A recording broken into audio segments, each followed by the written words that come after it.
यदि आदमी गहराई से इस बात को समझे तो कुछ करने में तो मनुष्य को अभ्यास भी चाहिए और श्रम भी होता है और काल की भी अपेक्षा होती है।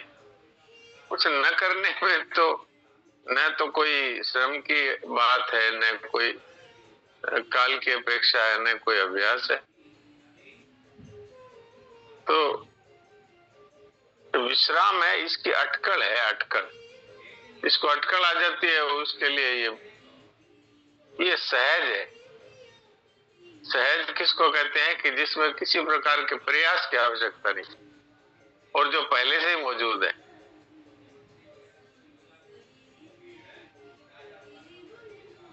देखिए, हम इस संसार में आए उससे पहले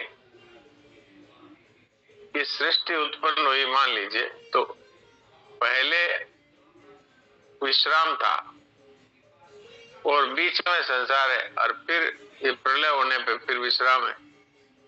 तो सिद्धांत ये है कि जब पहले विश्राम हो और पीछे भी विश्राम हो तो बीच में भी विश्राम है, ये नियम है।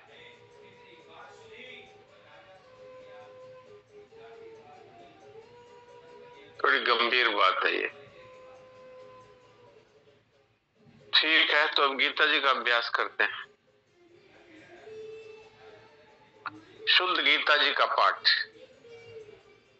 तो आज पहले अध्याय का 35वां श्लोक है। हाँ ठीक है, 35वां श्लोक है।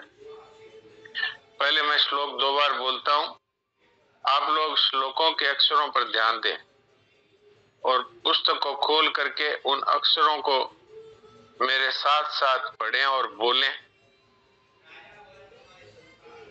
अभी आपके मोबाइल तो बंद है, लेकिन आप अपने वहां अवश्य बोलें। बोलने से ये अच्छी तरह याद होती है बात। तो पहले अध्याय का 35वां श्लोक। एतान्न हन्तुमिच्छामि घ्नतोऽपि मधुसूदन अपि त्रैलोक्य राजस्य एतो किं नु मही कृते। एतान्न हन्तुमिच्छामि घ्नतोऽपि मधुसूदन अपि त्रैलोक्य राज्यस्य एतो किं नु मही कृते। मुझ पर प्रहार करने पर भी मैं इनको मारना नहीं चाहता और हे मधुसूदन, मुझे त्रिलोकी का राज्य मिलता हो तो भी मैं इनको मारना नहीं चाहता।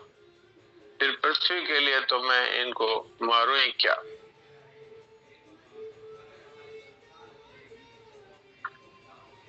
हाँ, अब आप लोग हाथ खड़ा कर सकते हैं तो उनमें से मैं कोई 4-5 लोगों को मैं ये मौका दे सकता हूँ।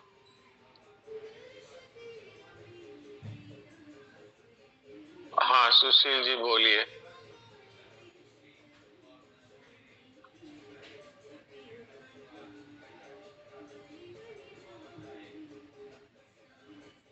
सुशील जी, आपको मैंने अनम्यूट का ऑप्शन दिया है, आप खोल के माइक बोलिए। राम प्रदीप। हाँ, राम राम महाराज जी। एतान अन्तुमिच्छामि दन्तोऽपि मधुसूदन अपि त्रैलोक्य राज्यस्य हेतो किं नु मही कृते। ये आप घंटोपी बोलो, घंटोपी। ये घ पूरा नहीं है, इसलिए इसको बोलना घनतोपी। अच्छा अच्छा, घनतोपी बोलिए। दोबारा पढ़ूंगा। नहीं, घनतोपी बोलिए कभी। एतान् हन्तुमिच्छामि गन्तोऽपि मधुसूदन। अभी भी आप गंतोपी बोल रहे हैं, तो ये गंतोपी नहीं है, न पूरा है और घ आधा है। घनतोपी, खाली ये शब्द बोलिए, घनतोपी।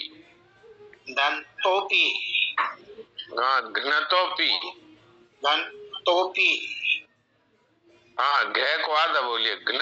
गन्तोऽपि, घन, गन्तोऽपि, गंतोपी नहीं है, घ आप पूरा बोल रहे हैं ना, घनतोपी।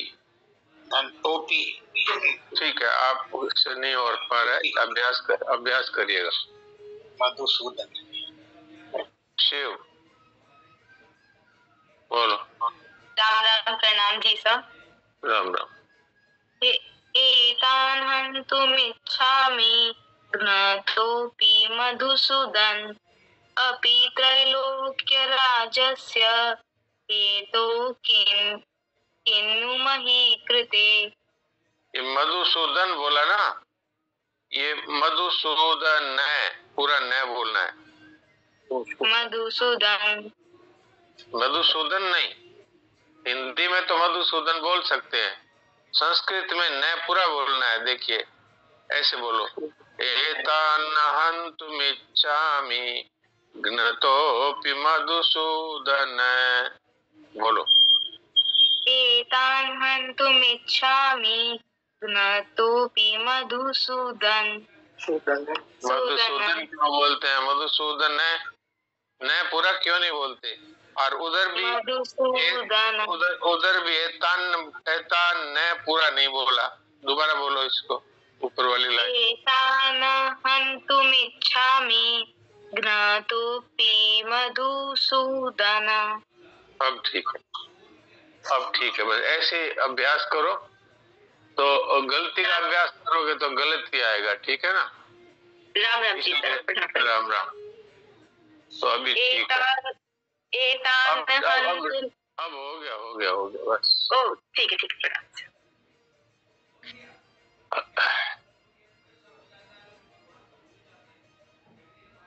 कमला, हमारे कैंसिल करते नहीं।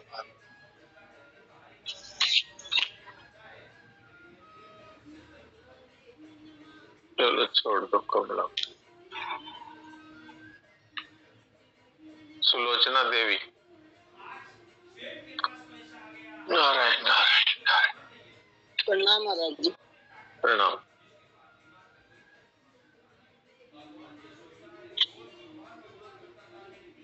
पैंतीसवां श्लोक है, बोलिए।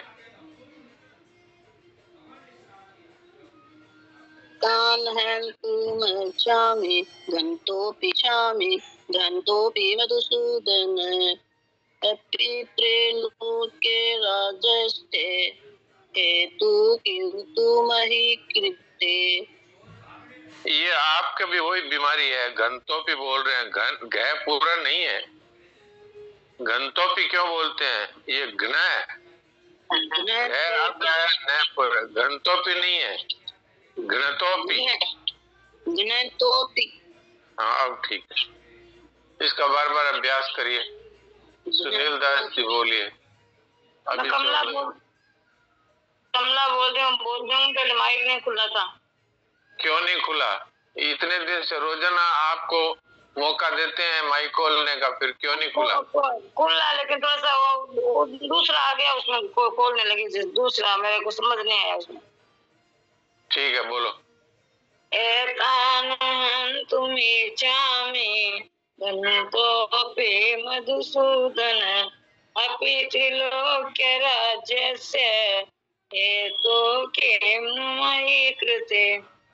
ये घ्नतोपी आप ठीक से बोलिए। एतान् हन्तुमिच्छामि घन्तोऽपि मधुसूदन। पूरा ठीक नहीं है, छोड़ दीजिए। हाँ महाराज जी, राम राम। हाँ बोलिए, राम राम। एतान् हन्तुमिच्छामि घनोतोऽपि मधुसूदना अपि त्रैलोक्यराज्यस्य हेतो किन्नु मही कृते।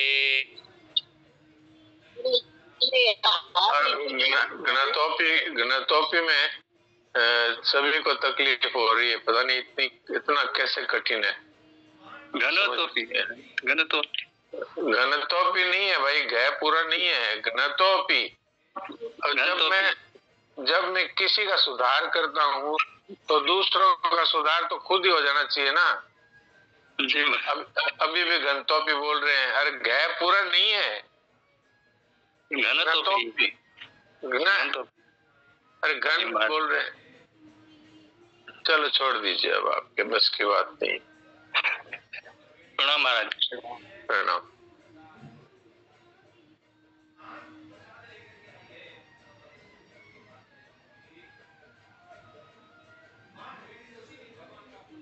अब आज इतना कोई मौका मिलेगा, बाकी का कल।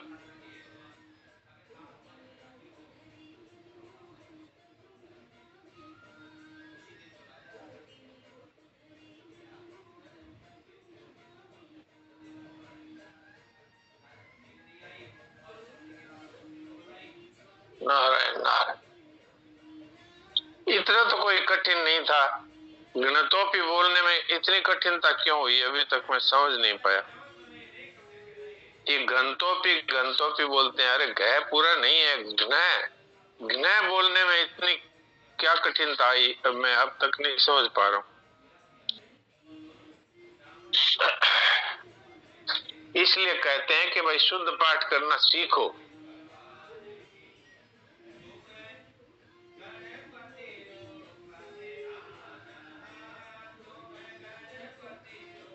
नारायण नारायण।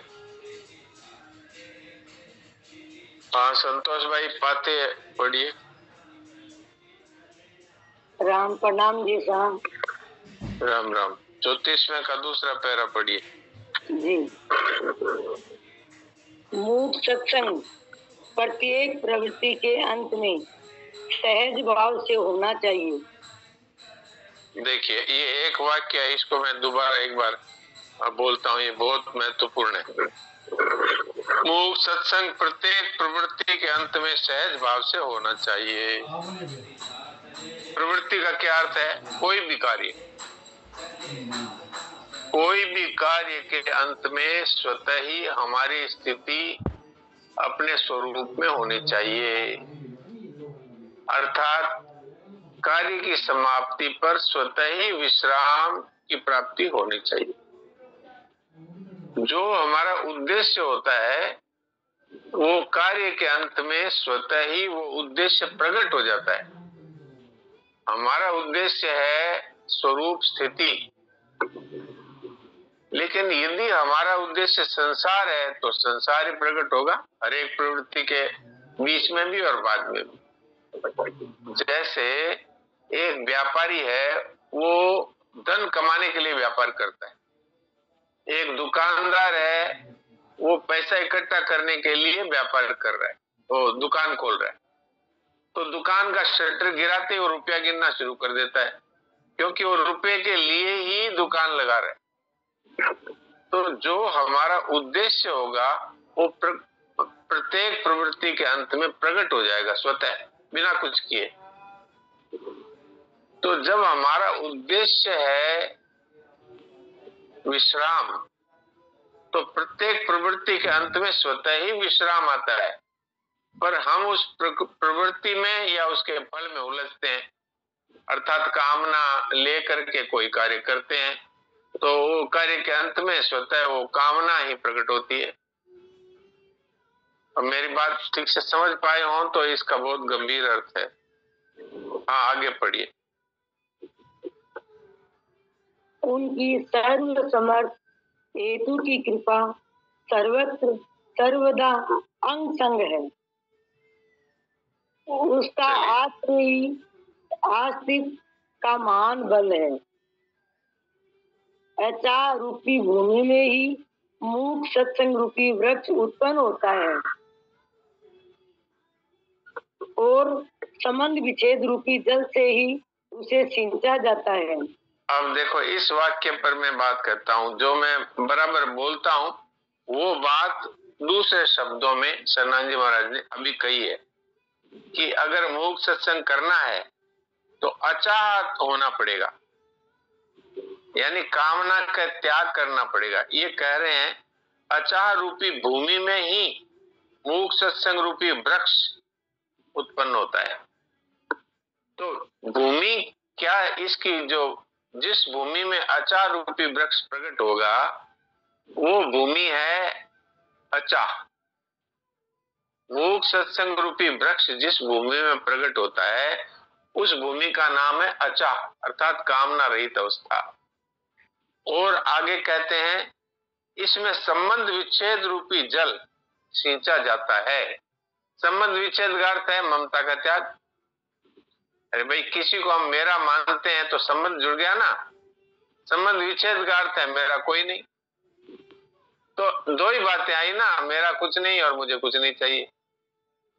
इसी भूमि में ये मोक्ष सत्संग रूपी वृक्ष प्रकट होता है। इसमें अगर इसमें किसी को संदेह रहेगा तो जल्दी से मोक्ष सत्संग नहीं कर पाएगा, क्यों? ममता पड़ी है तो चिंतन होगा जिसकी ममता है उसका, और कामना पड़ी है तो चिंतन होगा ये चाहिए, ऐसा होना चाहिए, ऐसा नहीं होना चाहिए। तो ये दो चीजें बहुत महत्वपूर्ण है। क्या? अगर किसी को मोक्ष सत्संग करना है तो अचाह रूपी भूमि और संबंध विच्छेद रूपी जल। क्या चाहिए वृक्ष को? क्या चाहिए? भूमि चाहिए और जल चाहिए। भूमि है कामना रहित होना और जल है ममता रहित होना। इन्होंने शब्दों में थोड़ा अलग ढंग से कहा है, लेकिन अर्थ यही है। अचाह रूपी भूमि में मोक्ष सत्संग रूपी वृक्ष उत्पन्न होता है और संबंध विच्छेद रूपी जल से उसे छींचा जाता है। ठीक है, आगे बढ़िए। वर्तमान परिस्थिति का सत्योग ही उस वृक्ष की रक्षा करने वाली बाढ़ है। उनकी मधुर स्मृति उस वृक्ष का बोर है और अमृतत्व ही उस वृक्ष का फल है जिसमें प्रेम रूपी रस भरपूर है। हाँ जी, आगे बढ़िए। तो प्रेम रस से भरपूर अमर फल पाकर ही प्राणी कृतकृत्य होता है। उसी के लिए वर्तमान जीवन मिला है। प्रत्येक दशा में सत्य का संग और असत्य का त्याग करना अनिवार्य है। जाने हुए असत्य के त्याग में ही सत्य का संग निहित है। ओम आनंद आनंद आनंद राम। जैसा आप इतना बढ़िया समझाते हो नहीं सन्नानंद जी महाराज का थोड़ा गूढ़, तो मेरे को लगता है कि आपके अलावा कोई समझा ही नहीं सकता होगा सन्नानंद की बात। ऐसी तो बात नहीं है, ये तो सन्नानंद जी महाराज खुद ही भेजते हैं हमारे पास ये भाव।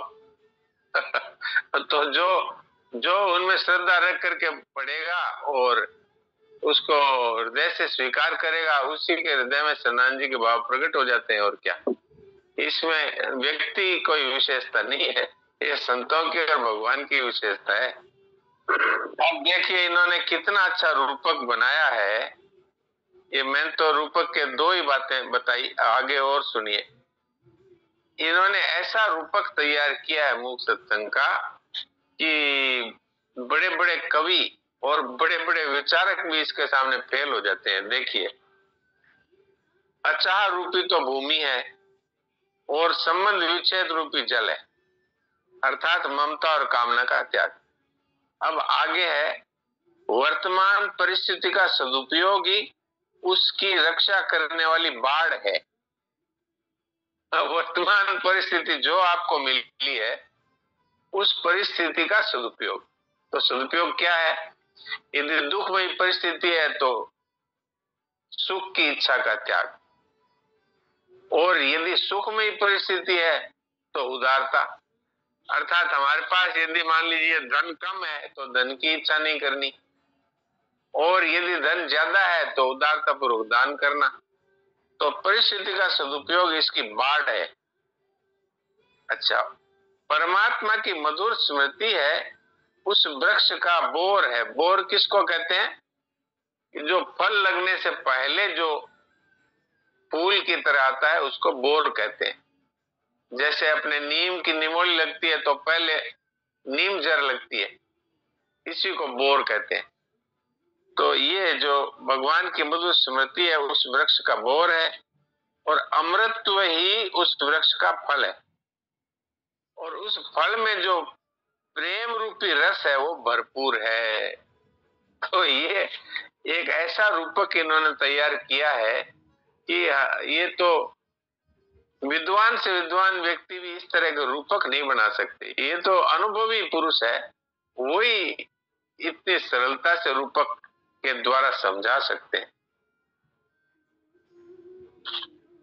प्रेम रस से भरपूर व अमर फल पाकर प्राणी कृतकृत्य होता है, और इसी के लिए वर्तमान जीवन मिला है। प्रत्येक दशा में सत्य का संग और असत्य का त्याग अनिवार्य है। सत्य क्या है? परमात्मा और आत्मा। तो इनके साथ में अपनी एकता, ये तो सिद्ध कैसे होगी ये बात कि असत्य की के संबंध का त्याग। असत्य का संबंध जब तक रहेगा तब तक सत्य की अभिव्यक्ति नहीं होगी, सत्य का संग नहीं होगा। सरल शब्दों में कहें तो जब तक शरीर और संसार की आसक्ति रहेगी तब तक आत्म स्वरूप का अनुभव नहीं होगा, यानी सत्य का अनुभव नहीं होगा। क्योंकि असत्य है उसी को पकड़े बैठा है, तो सत्य है होते हुए भी प्रकट नहीं होगा, अनुभव नहीं होगा। तो इसलिए असत्य के संबंध के त्याग में ही सत्य का संग निहित है। ये इनकी वाणी इतनी गंभीर है और इसका इतना विचित्र अर्थ निकलता है कि जिसके समझ में आ जाए वो तो कृतकृत्य हो जाता है, और जो नहीं समझ पाते उनको प्रश्न करना चाहिए। तो आपस में विचार विनिमय के द्वारा उसको हम लोग समझ सकते हैं। तो अब देवकी जी से बात करते हैं। कविता जी ने हाथ उठाया जैसा। किसने? सविता अरोड़ा है क्या? सविता अरोड़ा, अच्छा। हाँ जी सविता जी बोलिए। हाँ बोलिए। प्रणाम डॉक्टर साहब, प्रणाम। प्रणाम। आज तो मूक सत्संग की अटकल बहुत ही शानदार समझाई है। ये चर्चा तो अच्छा। बाद में सुनने की इच्छा होगी डॉक्टर साहब, आप इसमें ग्रुप में डाल दे। तो आज तो बहुत ही अच्छा समझाया है मूक सत्संग की अटकल, जो मेरा प्रश्न था। हाँ तो ये तो रिकॉर्ड करती है हमारे ज्योति बहन है जी, वो रिकॉर्ड करती है। तो ज्योति बहन सुन रही हो तो भाई इसको सत्संग में डाल देना आजकल में। आज रात में करा देंगे। हाँ तो उनके माता जी बोल रहे हैं आज रात में डाल देंगे। जी डॉक्टर साहब, बहुत बहुत आप आभार। सत्संग ग्रुप में जुड़े हुए हैं ना आप? जी डॉक्टर साहब। हाँ तब आपको ये मिल जाता है स्वतः ही। ममता जी क्या कह रही हैं? राम जी राम डॉक्टर साहब। राम जी राम, बोलिए। डॉक्टर साहब, मूक सत्संग का मतलब ममता और कामना का त्याग या विश्राम या चुप हो जाना। हाँ बिल्कुल बिल्कुल, ये दोनों में से क्या? दोनों में से क्या नहीं, ये एक ही चीज है। जब आप ममता का त्याग करेंगे तो संसार से संबंध विच्छेद होगा, कामना का त्याग करेंगे तो संसार से संबंध विच्छेद होगा। तो जब संसार से संबंध विच्छेद हो जाएगा तब हमारी स्थिति कहाँ होगी? हमारी स्थिति अपने स्वरूप में अर्थात आत्मा में होगी, और यदि भक्ति के संस्कार है तो भगवान में होगी। तो भगवान का प्रेम प्रकट होगा अथवा अपने आत्म स्वरूप का ज्ञान हो जाएगा। तो मूक सत्संग उसी का सिद्ध होता है जिसने संसार से संबंध विच्छेद कर लिया, और संसार से संबंध विच्छेद तब होगा जब मेरा कुछ नहीं, मुझे कुछ नहीं चाहिए, अर्थात ममता का त्याग, कामना का त्याग। ममता के त्याग से कामना के त्याग की शक्ति आती है, और ममता और कामना दोनों के त्याग से अहम के त्याग की सामर्थ्य आती है, शक्ति आती है। तो इसलिए एक का त्याग करने से तीनों का त्याग हो जाता है। इसलिए सबसे पहले मेरा कुछ नहीं है, इस बात को स्वीकार करना है। वास्तव में तो अपना कुछ है ही नहीं। अगर वास्तव में कुछ अपना होता तो क्या हम उसको छोड़ सकते थे? क्या आप अपने आप का त्याग कर सकते हैं? क्योंकि हमारा स्वरूप है, आत्मा है, उसका त्याग कोई नहीं कर सकता, तो वो सत्य है।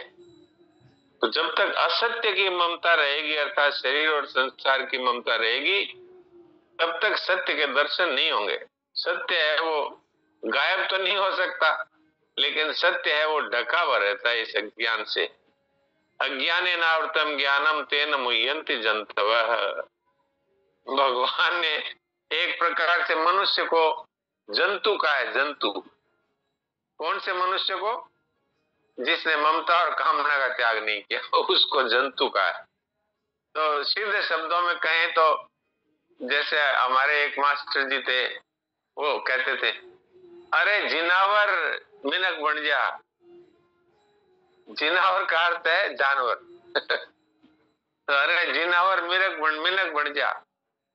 तो भगवान भी यही कह रहे, अज्ञानेनावृतम ज्ञानम तेन मुह्यन्ति जन्तवः। इस अज्ञान ने ज्ञान को ढक लिया है, इसलिए सारे जंतु अर्थात बने तो मनुष्य है, और भगवान कहते हैं जो ममता और कामना नहीं छोड़ी वो तो वास्तव में मनुष्य कहलाने लायक ही नहीं है, वो तो प्राणी है।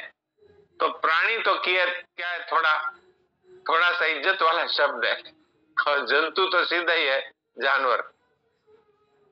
तो अब हमें देखो जानवर बन के रहना है तो भाई ठीक है, और अगर भगवान ने मनुष्य बनाया तो भगवान का संकल्प है ये मुझसे प्रेम करेगा, क्योंकि मैंने इसको मनुष्य बनाया।